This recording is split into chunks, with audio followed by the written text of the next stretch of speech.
স্ত্রীর গোপন ভিডিও স্বামীর হাতে। মিস্টার রাজ, তাহলে দেখতে পেলেন তো আপনার স্ত্রীর রোমান্টিক হট ভিডিওটা। রাজ কি বলবে কি করবে বুঝতে পারছে না। আসিফ আবারও বলল, আপনাকে কতবার বলেছি কিন্তু বিশ্বাস করেননি, এখন নিজ চোখে দেখলেন তো। রাজ নিজের মাথার চুল নিজেই ছিঁড়ে বলল, আমি এখনো বিশ্বাস করতে পারছি না আমার স্ত্রী এরকম কাজ করেছে।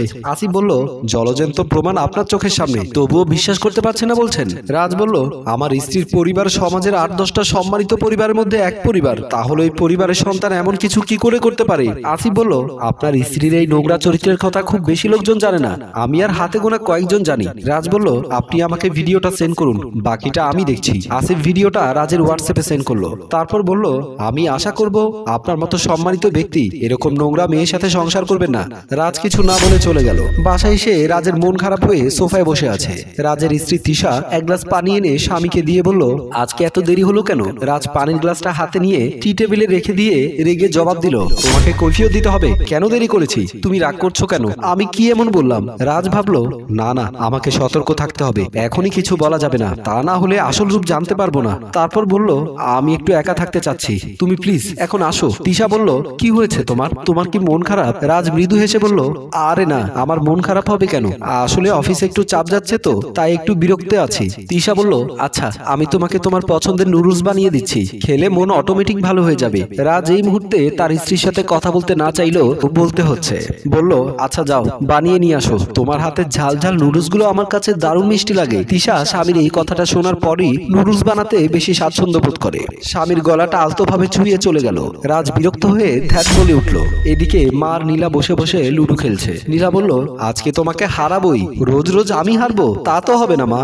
মা বলল, আমাকে হারানো এত সহজ না, আমাকে হারাতে হলে তোমাকে আরো একবার ঘুরে আসতে হবে। নীলা বলল, সে যাই করতে হয় না কেন আমি করব, তবুও তোমাকে হারাবই। মা বলল, দেখো না পারো কিনা, তাহলে শুরু করা যাক আবারও। নীলা বলল, আমি বুঝেছি তোমাকে হারানো আমার পক্ষে সম্ভব না মা, তাই স্বেচ্ছায় হার মেনে নিলাম। মা হেসে বলল, জানতাম হার মানবেই, শুরুতে যদি হার মেনে নাও তাহলে কিভাবে জিতবে বলো? নীলা বলল, তোমার সাথে খেলতে আসলে আমার ভয় হয়, তাহলে কিভাবে কি করব? মা বলল, হয়েছে, এবার আসল রূপে ফিরে আয়। নীলা বলল, হ্যাঁ মা বলো। মা বলল, তোকে তোর লক্ষ্যে অটুট থাকতে হবে, বুঝলি? নীলা বলল, বুঝেছি মা, আচ্ছা আমি এখন আসি, তোমার সাথে পরে কথা হবে। এই বলে চলে গেল। পরের দিন তিশা এক কাপ চা নিয়ে এসে রাজের হাতে দিল। রাজ চায়ে চুমুক দিয়ে মৃদু হেসে বলল, আচ্ছা, আমরা যাকে বিশ্বাস করি তারা কেন আমাদেরকে আঘাত করে? তুমি কি এর কারণটা বলতে পারো? তিশা বলল, কি হয়েছে, এমন রহস্য রেখে কথা বলছো কেন?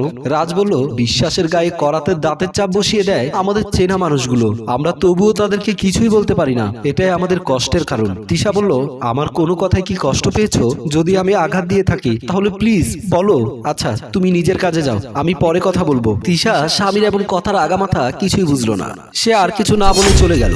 20 দিন পর রাজ আর তিশা উকিলের চেম্বারে বসে আছে। রাজ বলল, আমাকে আরেকটা সুযোগ দাও, আমি আর কখনোই তোমাকে অবিশ্বাস করব না। তিশা বলল, এত করে বলার পরেও কিছুক্ষণ আগেও যে গালাগালি করে আমার গোষ্ঠী উদ্ধার করে দিচ্ছিল, তার সাথে আর যাই হোক সংসার হবে না। রাজ বলল, হ্যাঁ আমাকে ক্ষমা করে দাও, আসলে আমি ভিডিওটা দেখে পাগল হয়ে গিয়েছিলাম। তিশা বলল, যে মানুষটা দীর্ঘ 4 বছর সংসার করার পরেও স্ত্রীকে বিশ্বাস করতে পারলো না, তাকে আর কিছুই বলার নেই। রাজ চুপ করে আছে, কিছু বলার সাহস পাচ্ছে না। তিশা বলল, উকিল সাহেব কোথায় সাইন করতে হবে বলুন। উকিল শাহেদ খান বলল, আরেকবার ভেবে দেখলে হয় না, যেহেতু আপনার স্বামী ক্ষমা চাচ্ছে। তিশা বলল, যা ভাববার তা ভাবা হয়ে গেছে, এখন আর কিছু ভাবার নেই উকিল সাহেব। রাজ বলল, সবকিছুর জন্য আমি ক্ষমা প্রার্থী, আমাকে ভুল বোঝো না প্লিজ। তিশা বলল, যাকে শত হাজারবার বোঝানোর পরেও বিশ্বাস করেনি, উল্টো মারধর করে অপমান করে ডিভোর্স দিতে আনলো, তাকে কি ক্ষমা করা যায়? উকিল দুজনকে বলল, আপনারা আরো কয়েকদিন সময় নিন, তারপর আমার চেম্বারে আসুন, আজকে আমার আরেকটি কাজ আছে, আমাকে বের হতে হবে। কথাটি শুনে রাজ আর তিশা উঠে বেরিয়ে গেল। রাজ স্ত্রীকে ছাড়া ভালো নেই,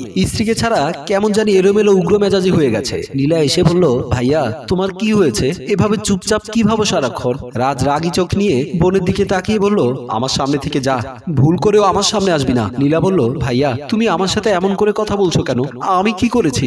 রাজ বলল, তোকে বলছে কথা না বলতে, তার মানে তুই একদম চুপ থাকবি, ওকে? নীলা আর কিছু না বলে ভাইয়ের সামনে থেকে চলে গেল। রাজ ভাবলো, যে আমার জীবনটা এইভাবে তছনছ করে দিল, তাকে আমি শাস্তি দিয়েই ছাড়বো, তাকে যেভাবেই হোক আমাকে খুঁজে বের করতেই হবে। এই বলে উঠে চলে গেল। বেশ কিছুদিন পর রাস্তার বন্ধু আয়ুষের বাসা থেকে নামার সময় আসিফকে দেখতে পেল। দেখা মাত্রই আসিফের শার্টের কলার ধরে, আপনি আমার সাথে এই কাজটা কেন করলেন? আসিফ বলল, কি করেছি আমি? রাজ বলল, আপনি আমার স্ত্রীর নামে কেন মিথ্যে বদনাম করলেন আমার কাছে, কেন ওর ফেস নিয়ে বাজে ভিডিও বানালেন? আসিফ বলল, আপনার স্ত্রী যেমন আমি তো তেমনই বললাম, আর আপনাকেও প্রমাণ দিয়েছি, তারপরও তারপরও কেন এসব বলছেন? রাজ আবারও আসিফের কলার চেপে ধরে বলল, আমি জেনে গেছি এটা সম্পূর্ণ এডিট করা ভিডিও।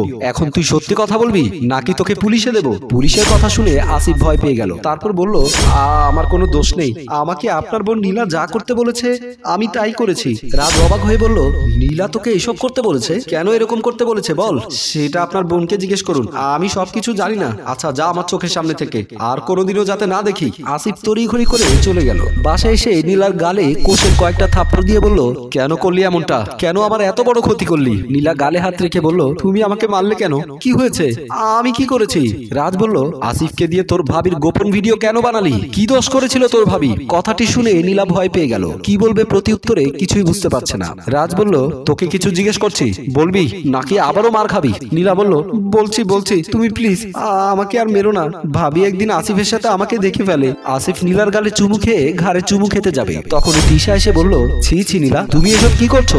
এদিকে আসিফ ভয়ে কাঁপছে। তিশা বলল, তোমাকে পড়াশোনা করাচ্ছে কি এসব করার জন্য? আর এই ছেলে, তুমি কে? এত বড় সাহস কি করে হলো তোমার? এত রাতে উর্মির বাসায় এসেছো? নীলা তিশার হাত ধরে বলল, ভাবি আস্তে কথা বলো, মার ভাইয়া জানতে পারলে আমাকে মেরেই ফেলবে। তিশা ননদের গালে ঠাস করে চর বসিয়ে বলল, চুপ, একদম চুপ, কোনো কথা বলবে না। এতটা নির্লজ্জ হলে কি করে তুমি? নীলা গালে হাত রেখে বলল, ভাবি ওর নাম আসিফ, আমরা দুজনকে খুব পছন্দ করি। আসিফ বলল, আচ্ছা আমি আসি, পরে কথা হবে তোমার সাথে। এই বলে চলে গেল। আসিফ চলে যাওয়ার পর তিশা বলল, দেখলে তো, তোমাকে বিপদে ফেলে কেমন করে চলে গেল। নীলা বলল, না ভাবি, আসলে ও এমন নয়, হয়তো লজ্জা পেয়ে চলে গেছে। তিশা বলল, তোমার ভাই আর মাকে আমার জানাতেই হবে, তা না হলে তুমি আরো বিগড়ে যাবে। নীলা বলল, তুমি কাউকে কিছু বলো না প্লিজ। তিশা কিছু না বলে রুম থেকে বেরিয়ে গেল। নীলা ভাবলো, ভাইয়াকে কিছু জানানোর আগেই আমাকে কিছু একটা করতে হবে, না হলে আমি তেজ্য হয়ে যাবো এই পরিবার থেকে, আর আমার অধিকার হারাবো। এই বলে হাতে ফোন নিয়ে বেরিয়ে আসিফকে ফোন দিল। আসিফ ফোন রিসিভ করতে নীলা বলল, শোনো, তোমাকে যা বলছি তাই করবে। এই বলে ফোনে কি জানি বলল। আসিফ বলল, আচ্ছা ঠিক আছে, তুমি যা বলো তাই হবে, কিন্তু একটা কথা বলি।